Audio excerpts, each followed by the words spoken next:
The Samsung Galaxy A26 is here, but is it a hidden gem or just another budget phone?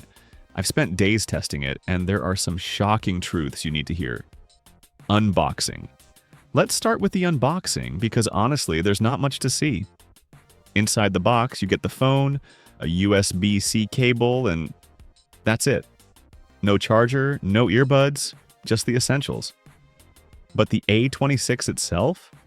It's got a sleek glass back, finally, and a 6.7-inch AMOLED display. Not bad for $299. Design and build. At first glance, the A26 looks premium. Gorilla Glass Victus Plus on both sides, a plastic frame, and IP67 water resistance. But that dated notch and thick chin? Come on, Samsung. It's 2025. Punch-hole screens aren't a luxury anymore. Display, the 120 Hz AMOLED panel is smooth and vibrant, but here's the catch. It's dim. Really dim. Outdoor visibility? Good luck.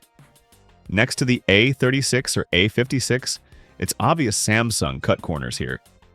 Speaker gate. And speaking of cuts, Samsung removed the headphone jack and downgraded the speakers. Last year's A25 had stereo sound.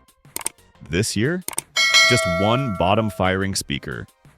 A baffling choice for a phone that's supposed to be an upgrade. Performance drama. Now the processor situation is wild. Most regions get the Exynos 1380, but Latin America? Stuck with last year's Exynos 1280. Why? No one knows. My unit has the older chip, and benchmarks show it's barely faster than the A25. Battery and charging. The 5,000 mAh battery is solid, but charging is stuck at 25 watts, while the A36/A56 get 45 watts. Another almost premium feature that didn't make the cut. Camera test. The triple camera setup looks identical to last year's. 50-megapixel main, 8-megapixel ultra-wide, and a useless 2-megapixel macro. Shots are decent in daylight, but Samsung's software can't work miracles. Don't expect pixel-level magic here. Software and AI 1 UI 6 run smoothly, and Samsung promises 6 years of updates. A huge win. But their awesome intelligence features barely exist. A few basic AI camera tricks, but nothing like the S24's Galaxy AI suite. Here's the truth.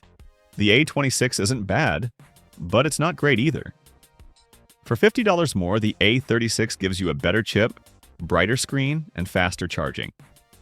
Or save cash with last year's A25. This phone? It's stuck in no man's land. What do you think? Is the A26 worth it, or should Samsung have tried harder? Drop your take in the comments, and if you found this helpful, smash that like button and subscribe for more real tech reviews.